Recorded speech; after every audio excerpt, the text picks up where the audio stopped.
warahmatullahi wabarakatuh.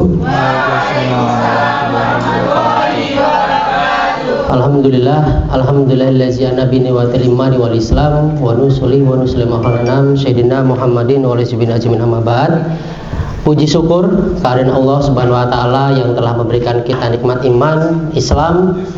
Sholawat serta salam marilah kita panjatkan pada junjungan kita Nabi besar Nabi Muhammad yang akan insyaallah memberikan syafaat di yaumil qiyamah. Amin ya rabbal alamin. Pertama-tama yang saya hormati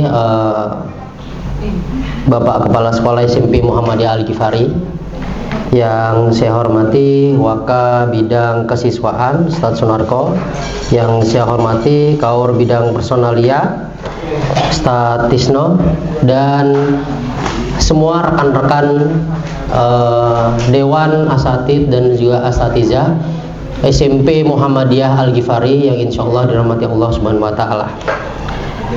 Hari ini pertemuan kedua kita, yaitu kegiatan Ramadan 1445 Hijriah, yang insya Allah kita konsisten untuk melakukan kegiatan-kegiatan positif bersama-sama, ya, yaitu membaca Al-Quran, lalu mendengarkan kajian ilmu yang akan disampaikan oleh rekan-rekan kita dengan materi-materi terbaiknya, ya. Yang kali ini kita datangkan materi langsung jauh, pemateri dari Batanghari, Ustadz Abi Febriansyah, yang hari ini akan memberikan suatu materi yang sangat menarik, ya, yang berjudul Penciptaan Manusia Menurut Al-Quran dan juga Hadis. Masya Allah, ya. Tapi sebelum berangkat ke materi ini, ada beberapa hal yang ingin saya sampaikan, ya, sebagai moderator. Bahwasanya kita menyambut bulan suci Ramadan ini dengan riang gembira. Ada beberapa tipe manusia, ya. Kalau disampaikan dalam kultum, ya, PCM Bantul, itu ada 4 tipologi manusia yang akan menyambut bulan suci Ramadan. Nah, ini kita tipe yang mana? Yang pertama, orang yang sama sekali tidak mau menyambut bulan puasa. Ini muslim, ya, karena dia merasa dengan datangnya bulan suci Ramadan ini, ya, itu menghambat produktivitas. Jadi produktivitasnya terhambat karena tidak terbiasa dalam berpuasa, ya. Yang harusnya dia merasa puasa ini harus disambut dengan riang gembira, ya, dengan rasa kegembiraan karena bulan suci Ramadan. Namanya bulan suci Ramadan itu banyak pahala yang akan didapatkan di bulan suci ini, ya. Orang tipe ini tidak berpuasa. Kenapa? Karena dia merasa tidak produktif dalam menjalankan hari demi hari kegiatannya, ya, karena mereka merasa terhambat dengan rasa lapar, dengan rasa lemas, ya, tidak bisa ngapa-ngapain. Nah, itulah yang tipe orang yang pertama. Lalu orang yang kedua, orang yang puasa namun puasanya terpaksa, ya. Orangnya terpaksa menyambut bulan suci Ramadan itu dengan keterpaksaan. Bulan suci Ramadan, saya harus puasa, saya harus menahan emosi, saya harus menahan diri. Nah, ini tipe orang yang kedua. Tipe orang yang ketiga, berpuasa dengan senang hati, namun puasanya bukan diniatkan untuk ibadah karena Allah, tapi karena ingin dilihat oleh orang, ya. Teman saya puasa, saya juga harus puasa, ya. Saya puasa kalau dilihat orang. Ya, saya puasa kalau saya berangkat sekolah di kantor dilihat orang, saya pura-pura lemas. Tapi ketika pulang jam 12 saya mampir ke warung soto yang buka. Nah, ini tipe orang yang berpuasa namun tidak karena ibadah, karena Allah. Ya. Lalu yang terakhir yang insya Allah mungkin ini tipe kita semua. Ya, Dewan Asatidz dan Asatizah. Orang yang puasa dengan gembira dan ikhlas karena Allah. Nah, ini insya Allah kita semua ya. Jadi puasanya karena Allah, puasa karena kewajiban sebagai umat muslim. Jadi puasanya dengan gembira, puasanya dengan semangat. Ya. Ketika siang dia berpuasa, malam dia mencari amal ibadah, tarawih, membaca Al-Quran, tadarus, dan lain sebagainya. Dan jangan lupakan, Ramadan ini adalah ladang amal untuk kita semua. Ya, di bulan-bulan yang lain, bukan berarti bulan yang lain itu tidak baik, tapi di bulan suci Ramadan ini adalah bulan yang terbaik dari bulan-bulan yang lainnya, yang kita mengumpulkan pahala-pahala ya, yang akan dilipat gandakan pada Allah Subhanahu wa taala. Nah, ini jangan sampai bulan suci Ramadan ini bulan yang biasa saja. Bahkan kita tidak gembira, bulan suci Ramadan biasa aja. Nah, jangan sampai seperti itu. Karena apa? Dalam ilmu saya psikologi, puasa ini berpengaruh. Ya. Puasa ini berpengaruh. Bahkan ilmuwan Moskow, keren ya. Ilmuwan Moskow itu meneliti puasa itu dapat menyembuhkan gangguan jiwa. Jadi yang jiwa-jiwanya terganggu di bulan-bulan yang kemarin, ini di bulan suci Ramadan ini ya harus reminder, harus memperbaiki diri. Ya. Paman, banyak puasa paman. Iya, benar ini. Kalau nggak percaya bacalah. Saya pernah baca artikel bahwasanya berpuasa itu dapat mengendalikan jiwa. Yang pertama, kita dapat mengendalikan emosi kita. Jadi salah ketika kita berpuasa, emosinya malah justru makin menggebu-gebu. Ya, disenggol dikit, mamuk, ya. Makanya harus lebih kalem. Ya. Harus lebih menebar senyuman, menebar kebaikan. Ya. Jadi jangan sampai bulan suci Ramadan ini tidak disambut dengan riang gembira, dengan evaluasi diri dan lain sebagainya. Nah, ini nanti yang akan kita bahas oleh Ustadz Abi Febriansyah, yaitu materi tentang penciptaan manusia menurut Al-Quran dan hadis. Banyak dulu zaman pelajaran kita kan, penciptaan manusia itu dari nenek moyang kita monyet dan lain sebagainya kan, teori Darwin. Nah, ini yang kita akan bahas adalah bagaimana perspektif penciptaan manusia menurut Al-Quran dan juga hadis. Oke, mungkin tidak berlama-lama, mari kita dengarkan materi dari Al-Ustadz Abi Febriansyah, dipersilahkan.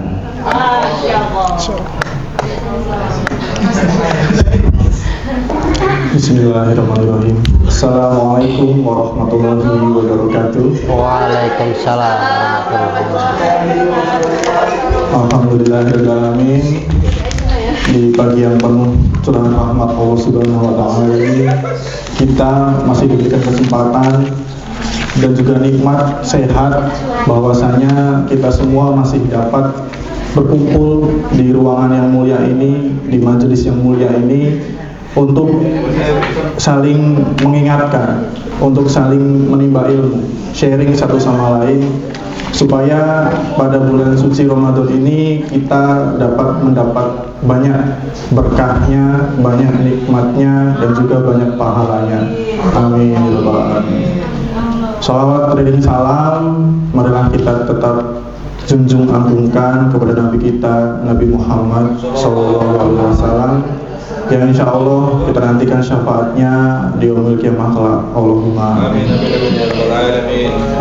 Ustadz Ustazah sekalian, yang saya hormati Bapak Kepala Sekolah SMP Muhammadiyah Al-Ghifari Salafi Sulkanillah Fauzizar, kemudian bidang wakil kurikulum Ustadz Romadona, kemudian wakil kesiswaan Ustadz Sunarko Ribudiani, serta Ustadz Ustazah teman seperjuangan yang insya Allah hari ini dibahagiakan oleh Allah Subhanahu wa Ta'ala. Amin. Hari ini saya mendapat bagian materi yang mana materinya itu mungkin sudah tidak awam lagi bagi Ustadz dan Ustazah. Seperti halnya yang sudah disebutkan Ustadz Romadona tadi, mungkin dari kita semua sudah banyak mengetahui bahwasanya pada zaman SD dulu, kalau saya SD itu mungkin di tahun 2000 berapa ya? 2010, 2006. Nah, 2010 itu mungkin sudah mau lulus. Dulu saya SD itu satu angkatan dengan Ustazah Mainita. FYI for your information. Ya, pada zaman SD dulu mungkin guru-guru kita, bapak ibu guru kita menjelaskan bahwasanya manusia itu diciptakan bukan dari yang kita ketahui di Al-Quran, tapi manusia itu diciptakan melalui sebuah teori. Teori apa namanya? Teori Darwin, Charles Darwin. Nah, beliau itu adalah seorang peneliti yang mana beliau itu membuat suatu pernyataan yang sangat menggemparkan dunia.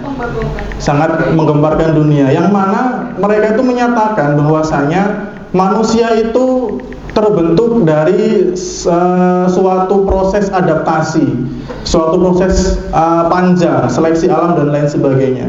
Yang mana mereka itu menyimpulkan bahwasanya manusia itu tercipta dari suatu makhluk yang melalui proses bertahun-tahun, kemudian mereka beradaptasi sehingga terbentuklah manusia pada zaman sekarang. Nah, ada temannya si Charles Darwin ini, dia itu kemudian ikut meneliti juga bahwasanya dia itu menemukan kemiripan antara bentuk fisiologis manusia dengan seekor simpanse atau kera. Nah, dari penemuan tersebut bahwasanya diketahui, mereka menyimpulkan nih, oh ternyata simpanse ini memiliki sifat yang mirip dengan manusia, dari tangannya, kemudian dari perilakunya, dari bentuk tubuhnya, kepala, raut wajah dan lain sebagainya. Oleh karena itu dia menyimpulkan bahwasanya manusia itu terbentuk dari suatu evolusi, yang mana awal mulanya itu adalah dari seekor simpanse yang kemudian berkembang melewati berbagai zaman, kemudian terpengaruh oleh lingkungan dan lain sebagainya. Oleh karena itu bisa menjadi manusia yang sempurna pada saat ini. Nah, tapi apakah kita setuju bahwasanya kita terbentuk dari seekor simpanse? Setuju nggak kira-kira? Tidak. Karena zaman dahulu belum ada sains modern seperti sekarang. Orang tuh ya iya aja, percaya aja. Tapi seiring berkembangnya waktu, seiring berkembangnya zaman, sudah ditemukan teknologi yang lebih canggih lagi. Ditemukan bahwasanya sel yang ada pada simpanse ini tidak mirip 100% dengan manusia. Bahkan susunan kromosomnya pun sudah berbeda dengan manusia. Oleh karena itu dapat dikatakan bahwasanya simpanse ini bukan merupakan cikal bakal dari manusia, itu bukan. Susunan kromosom itu berbeda jauh dengan simpanse dan manusia. Ada sendiri manusia itu susunannya seperti apa. Nah, oleh karena itu berbagai peneliti kemudian melanjutkan penelitiannya lagi. Nah, setelah itu baru ditemukan ada beberapa peneliti yang memang menyebutkan bahwasanya teori Darwin itu kurang tepat dan sebagainya. Contohnya adalah Harun Yahya. Harun Yahya itu adalah seseorang penulis buku juga, ada bukunya. Dia itu membantah bahwasanya manusia itu dari simpanse. Di mana Harun Yahya itu mendapatkan buktinya? Harun Yahya itu mendapatkan buktinya dari salah satunya adalah mengkaji Al-Quran. Nah, dari Al-Quran ini nanti kita akan berangkat dari situ. Nah, melalui proses evolusi tersebut, bahwasanya manusia dari simpanse dan lain sebagainya, kita sebagai umat Islam percaya bahwasanya manusia yang pertama kali diciptakan Allah itu adalah Nabi Adam dan juga istrinya yaitu Siti Hawa. Bagaimana menciptakan Adam dan Siti Hawa? Allah itu melalui sebuah proses yang mana dari asalnya itu adalah dari tanah. Nah, kemudian Allah membentuk sedemikian rupa supaya terbentuk manusia, yang kemudian manusia itu diberi nama oleh Allah itu adalah Adam. Nah, pada saat itu gempar, malaikat, jin, iblis yang sudah diciptakan Allah sebelumnya, mereka gempar. Kok Allah menciptakan makhluknya itu dari hal yang berbeda dengan kita ya? Kalau kita zaman dulu ini iblis dan malaikat nih, percakapannya kira-kira seperti itu. Kita diciptakan dari cahaya, kamu diciptakan dari api. Kok Allah menciptakan makhluknya itu dari tanah, dari sesuatu yang sangat rendah sekali, dari sesuatu yang sangat hina, yang mana tempatnya diinjak-injak dan lain sebagainya. Kemudian ketika sudah jadi kok kita suruh sujud sama dia. Nah, suruh sujud sama dia, kemudian suruh menghormati dia, bahwasanya dia itu adalah makhluk sempurna ciptaan Allah. Bagaimana mungkin bisa sempurna orang ciptaannya dari tanah, kan gitu kira-kira. Nah, tapi Allah itu berkata kepada mereka bahwasanya Allah itu mengetahui apa yang tidak mereka ketahui. Sebagaimana firman Allah di surat Al-Baqarah ayat ke-30. Kira-kira bunyinya seperti ini. Bismillahirrahmanirrahim. Wa iz qala rabbuka lil malaikati inni ja'ilun fil ardi khalifah. Qalu ataj'alu fiha may yufsidu fiha wa yasfikud dima wa nahnu nusabbihu bihamdika wa nuqaddisu lak. Qala inni a'malu ma la ta'lamun. Yang artinya, dan ingatlah ketika Tuhanmu berfirman kepada para malaikat, aku hendak menjadikan khalifah di bumi.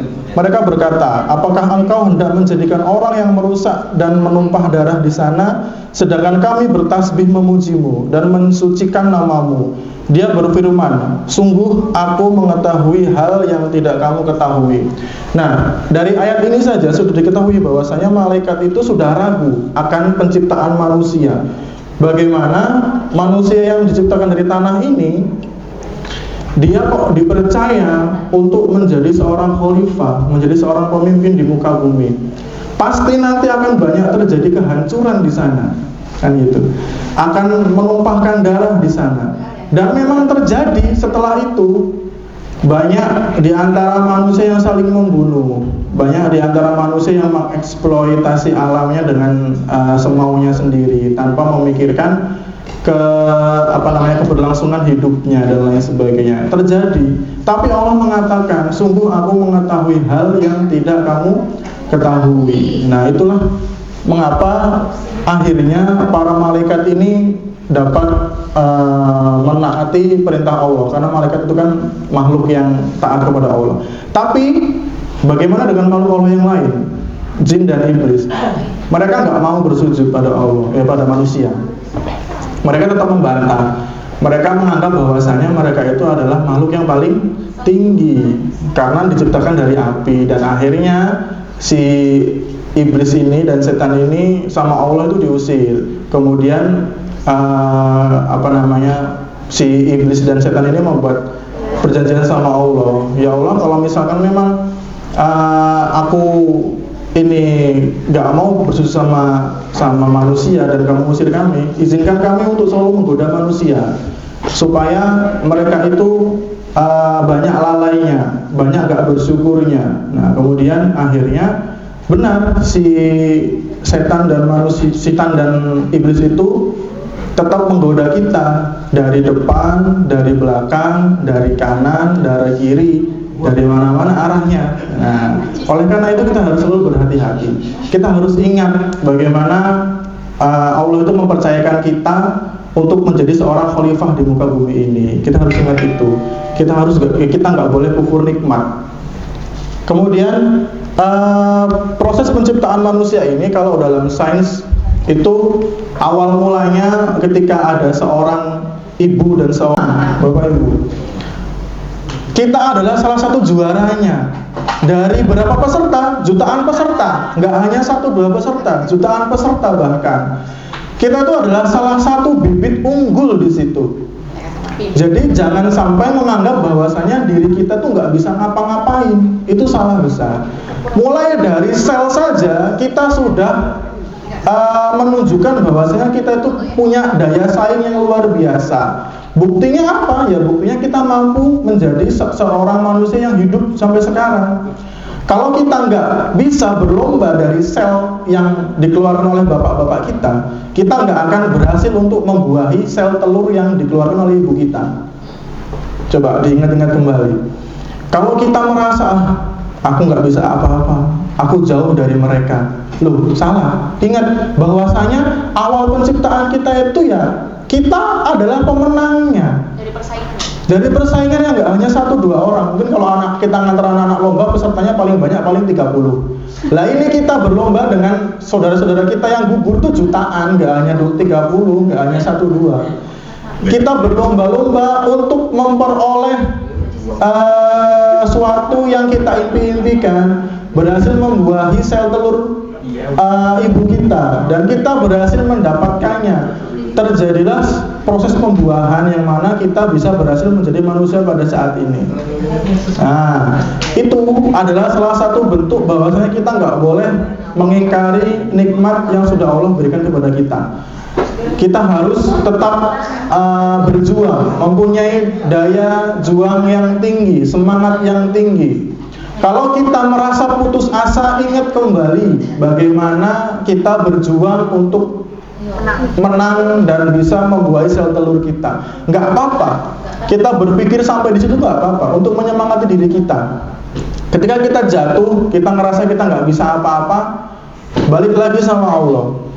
Doa sama Allah. Bagaimana caranya supaya bisa diberikan jalan, dibukakan jalan sama Allah.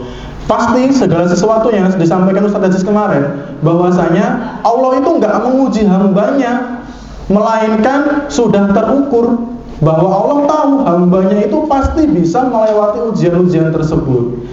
Dan salah satu untuk menaikkan derajat manusia adalah melalui sebuah ujian. Nah, anak-anak kita kalau mau naik kelas pun harus melalui ujian, naik level ke tingkat yang lebih tinggi. Masa manusia nggak mau diuji, kan gitu istilahnya. Kita harus selalu strong, punya daya juang yang tinggi, karena kita adalah seorang juara. Dari zaman kita masih kecil pun kita adalah seorang juara, gitu. Jadi balik lagi sama tadi, kita diciptakan sama Allah itu adalah untuk menyembah kepada Allah. Jadi kalau masih ada orang yang memang saat ini masih tersesat, kemudian masih belum kembali sama Allah, ya kita doakan semoga saudara-saudara kita yang di sana bisa kembali lagi sama Allah Subhanahu wa taala, bisa mendapatkan hidayah. Amin. Amin ya rabbal alamin. Nah, manusia diciptakan sama Allah itu adalah makhluk yang sempurna, punya tangan, punya kaki, punya mata, bisa makan, bisa cari makan sendiri, bisa minum. Nah, terus pertanyaannya, apakah hewan-hewan itu enggak seperti itu? Sama, hewan diciptakan juga seperti itu, bisa melihat, bisa merasakan lapar, punya kaki, punya mata, bisa melihat. Tapi apa yang membedakan kita dengan makhluk lainnya? Akal. Kita punya akal dan juga hati nurani. Nah, itu bedanya. Kita punya akal untuk berpikir, bisa membedakan mana yang baik, mana yang benar. Kita punya hati nurani. Gak mungkin seorang manusia itu akan menjahati manusia yang lain, sedangkan mereka itu adalah derajatnya sama. Tapi zaman sekarang masih banyak hal-hal seperti itu yang terjadi. Nah, itu tadi yang dikatakan orang-orang tersebut adalah orang-orang yang belum bisa mensyukuri nikmat Allah Subhanahu wa taala. Padahal kalau misalkan kita itu bisa menikmati nikmat Allah bersama-sama, alangkah indahnya dunia ini.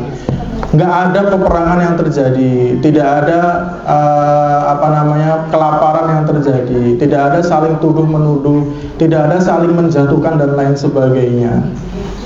Itu merupakan salah satu bentuk bahwasanya kita itu harus tetap mensyukuri nikmat Allah Subhanahu wa taala. Kemudian dalam Quran surat Fatir ayat 11 yang artinya, dan Allah menciptakan kamu dari tanah dari air mani, kemudian dia menjadikan kamu berpasangan, laki-laki dan perempuan. Tidak ada seorang perempuan pun yang mengandung dan melahirkan melalui dengan sepengetahuannya, dan tidak dipanjangkan umur seseorang dan tidak pula dikurangi umurnya, melainkan sudah ditetapkan dalam kitab Lauhul Mahfuz. Sungguh yang demikian itu mudah bagi Allah. Jadi kita nggak perlu risau akan bagaimana nasib kita ke depannya. Semua itu sudah dituliskan oleh Allah dalam kitab Lauhul Mahfuz. Tapi ya kita nggak boleh pasrah gitu aja. Kita harus tetap berjuang, harus tetap memperjuangkan hidup kita. Kalau kita hanya pasrah nggak ngapa-ngapain di kamar aja, gimana kita dapat rezeki? Gimana Allah mau ngasih rezeki sama kita? Sedangkan kita pun malas. Nah, tadi disebutkan sama Allah, Allah itu menciptakan manusia itu berpasang-pasangan, ada laki-laki dan perempuan. Kok ada manusia yang belum menikah? Sedangkan sudah jelas oleh Allah, diciptakan berpasang-pasangan. Sorry, intermezzo. Nah, bagaimana kita akan dapat jodoh? Yaitu kita harus usaha berarti. Apapun yang kita kerjakan, walaupun nanti hasilnya akan membagongkan, tapi di setiap usaha kita itu pasti akan ada hikmah yang diberikan oleh Allah Subhanahu wa Ta'ala. Kita nggak perlu risau, nggak perlu khawatir, sudah ditetapkan takdir kita oleh Allah Subhanahu wa Ta'ala. Tapi untuk mencapainya ya kita harus usaha. Kita nggak boleh pasrah, berdiam diri, kemudian nggak mau ngapa-ngapain. Ya wis lah, aku pasrah aja sama Allah. Nanti akan dikasih rezeki juga sama Allah. Lah bagaimana kamu dapat rezekinya kalau kamu nggak kerja, kamu nggak usaha dan lain sebagainya. Nah itu salah satu bentuk kita harus tetap bersyukur dan juga harus tetap berusaha. Liriknya kau denger bos. Karena beliau adalah teman seperjuangan saya. Saya juga merasa sedih. Kenapa kok sampai sekarang belum ada yang nyantol?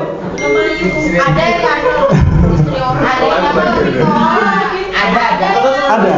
Ya insya Allah kita doakan semoga tahun ini Ustadz Muslihuddin. Amin. Kan habis puasa biasanya apa? Lamaran ya. Lebaran. Oh lebaran. Gak nyampe. Ya semoga dimudahkan Allah Subhanahu wa Ta'ala. Amin. Nah itu Bapak Ibu mungkin yang dapat disampaikan oleh saya di hari ini. Sebenarnya masih banyak lagi yang membahas tentang penciptaan manusia, tapi intinya sama, bahwasanya manusia itu diciptakan dari Allah adalah dari saripati tanah. Awalnya dari tanah yang kering, kemudian menjadi manusia melalui air mani tadi. Itu intinya sebenarnya. Oke, mungkin itu yang dapat saya sampaikan karena mengingat waktunya juga nanti ada pemateri selanjutnya. Dari saya cukup sekian, kurang lebih saya mohon maaf apabila ada salah kata.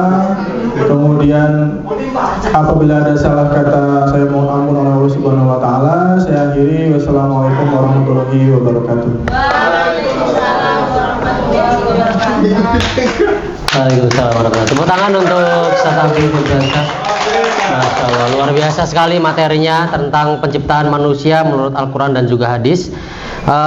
Bahwasanya berarti manusia itu teori Darwin terpecahkan ya, tidak terbukti ya bahwasanya manusia itu tidak tercipta dari simpanse ya. Cuman ada beberapa kelakuan manusia yang seperti simpanse. Kalau kelakuan kan beda lagi ya. Ya, tabiat itu. Terima kasih Ustaz Abi atas materi yang sungguh luar biasa, bahwasanya manusia diciptakan dari saripati tanah yang kemudian menjadi air mani ya. Mungkin ada pertanyaan dari Ustadz dan Ustazah. Kita batasi ya. Berapa? Oh enggak kita batasi. Oke, mungkin karena saya menghargai Perempuan dulu, jadi Ustazah dulu. Monggo Ustazah Tias. Mic-nya tolong tim kreatif. Oh ada. Silakan Ustazah Tias. Bismillahirrahmanirrahim. Assalamualaikum warahmatullahi wabarakatuh. Waalaikumsalam warahmatullahi wabarakatuh. Izin bertanya Ustaz. Jawab Ustaz dong. tanya dong. Iya dong. Ustaz saya ingin bertanya. Kan katanya kalau kita dilahirkan sebagai perempuan dan laki-laki itu adalah takdir. Nah, tapi kenapa secara biologis kita mewarisi kromosom ada X dan Y, sedangkan kita sudah ditakdirkan menjadi laki-laki dan perempuan. Bagaimana pandangan Islam tentang hal tersebut? Terima kasih. Assalamualaikum warahmatullahi wabarakatuh.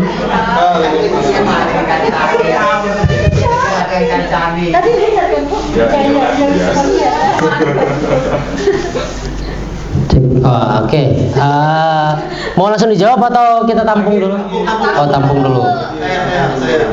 Siapa? Silakan. Mana? Cungit? Aja Feby, silakan. Dari ibu sini. Silakan Sa Feby. Mic-nya dikasih. Udah. Udah. Gereja. Ini ditonton orang se-Indonesia. Assalamualaikum warahmatullahi wabarakatuh. Waalaikumsalam warahmatullahi wabarakatuh. Ustaz, saya ingin menanyakan, kita kan dilahirkan sesuai takdir yaitu perempuan atau laki-laki. Nah, bagaimana hukumnya jika kan ada tuh yang perempuan, terus habis itu dia jiwanya itu seperti laki-laki gitu. Nah, makanya dia menganggap dirinya itu sebagai laki-laki, makanya operasi plastik gitu. Nah, begitu juga wanita laki-laki yang menganggap dirinya itu perempuan dan suka sama perempuan gitu. Makanya dia operasi plastik sebagai laki-laki. Itu bagaimana menurut Islam? Terima kasih Ustaz. Oke, terima kasih. Ya, terima kasih. Mantap. Ya, mungkin nanti monggo silakan satu lagi. Saya. Ada yang lain nggak? Oh ya, Ustaz Aziz. Ustaz Aziz sini, berdiri sini. Ustaz Aziz. Enggak. Arahin. Kenapa dia mau ikut? Ya. Assalamualaikum warahmatullahi wabarakatuh. Waalaikumsalam warahmatullahi wabarakatuh. Izin bertanya Ustaz Abi. Ini mirip dengan pertanyaan saya tentang Mirip terus sakit. Nah, beda. Bagaimana mengenai isu yang sedang marak ya, Ustaz, di luar sana, bahkan sampai Indonesia, tentang non-binary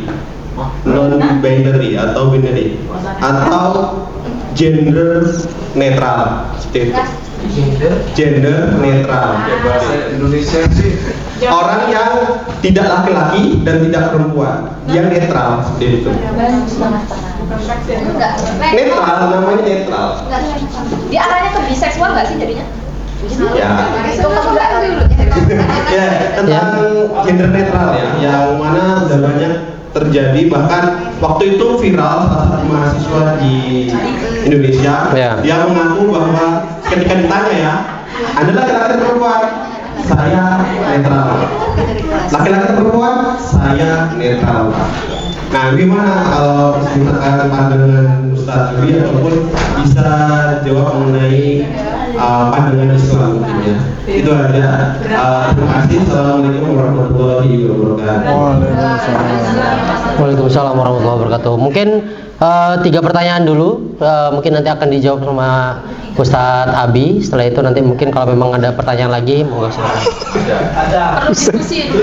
Monggo Ustadz Abi untuk menjawab Ustazah Tias.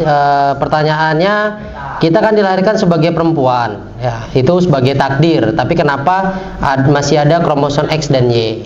Monggo silahkan dijawab. Oke, terima kasih. Pertanyaannya luar biasa sekali. Sangat kritis seperti ketika kita menjadi seorang mahasiswa. Saya ingat masa-masa itu. Yang presentasi di depan masih dibantai. Oke, pertanyaan dari Ustaz Dias. Kita itu ditakdirkan jadi perempuan atau laki-laki sudah. Tapi kenapa kok ada kromosom X dan kromosom Y di situ? Nah, menurut yang dijelaskan dalam Al-Quran, kita mengambil dari surat Az-Zariyat ayat 49, Mas Yan. Artinya, dan segala sesuatu kami ciptakan berpasang-pasangan supaya kamu mengingat kebesaran Allah.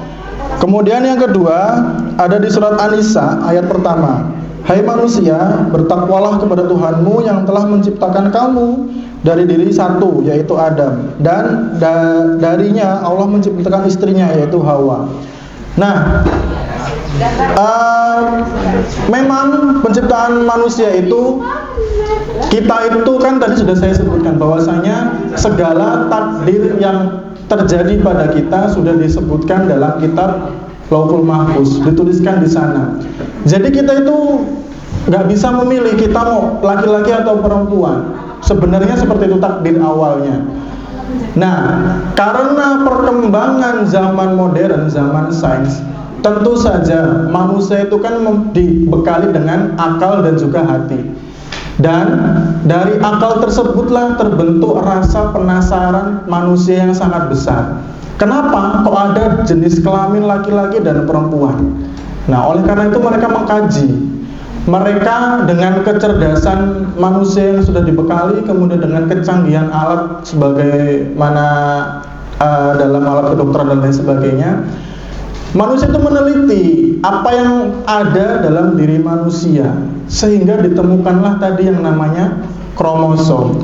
Ternyata setelah diteliti, laki-laki dan perempuan itu memiliki susunan genetik yang berbeda. Yang paling mencolok adalah pada kromosomnya tadi.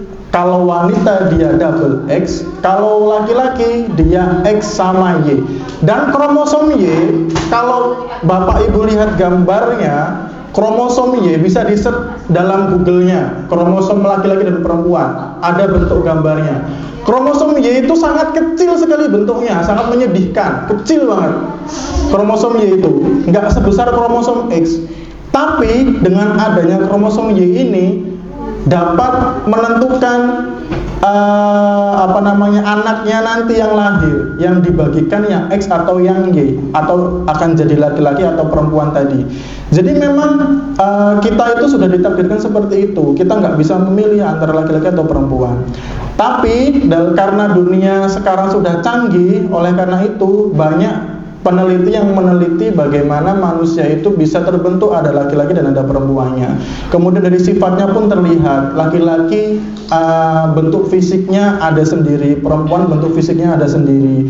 Kemudian organnya pun perempuan ada organ yang spesifik, laki-laki ada organ yang spesifik, itu sudah ada sendiri-sendiri. Nah, karena pada zaman sekarang itu ya canggih ya, tadi itu manusia dibekali dengan akal dan hati nurani, punya rasa ingin tahu, ingin lebih dalam mengetahui tentang apa yang ada di dalam hadapannya. Itu jawaban saya. Nanti mungkin kalau ada jawaban yang dirasa kurang tepat, nanti bisa diskusi di belakang. Berdua. Bersama-sama. Ya, bersama-sama. Ya, jadi itu menjawab ya Dias, bahwasanya kenapa harus ada kromosom X dan Y, itu berdasarkan penelitian, karena untuk membedakan antara sifat perempuan dan juga laki-laki. Nah, mungkin pertanyaan selanjutnya yaitu dari Ustazah Febi. Kita dilahirkan sesuai dengan takdir. Kita dilahirkan perempuan tapi jiwanya laki-laki. Nah, ini bagaimana menurut pandangan Islam? Artinya fisiknya perempuan tapi jiwanya laki-laki atau tomboy, atau sebaliknya fisiknya laki-laki tapi lemah gemulai. Nah, feminim. Nah, seperti apa pandangan menurut Islam terkait tentang hal itu, Ustaz? Oke, terima kasih. Sebenarnya kalau dalam Islam hal yang seperti itu berarti sudah kufur nikmat. Tadi yang saya jelaskan, kita harus tetap mensyukuri apa yang Allah Subhanahu wa taala berikan kepada kita. Tapi kalau kita jawabnya hanya seperti itu, ya selesai diskusi kita. Nah, saya akan mencoba menjawab melalui pandangan saya terhadap sains. Ini bisa menjawab juga sekalian dengan Ustadz Aziz tadi. Jadi dari Ustazah Febi dulu. Di dalam ilmu sains itu ada beberapa bentuk kelainan genetik namanya. Ada lelaki super dan ada wanita super. Kenapa kok seperti itu?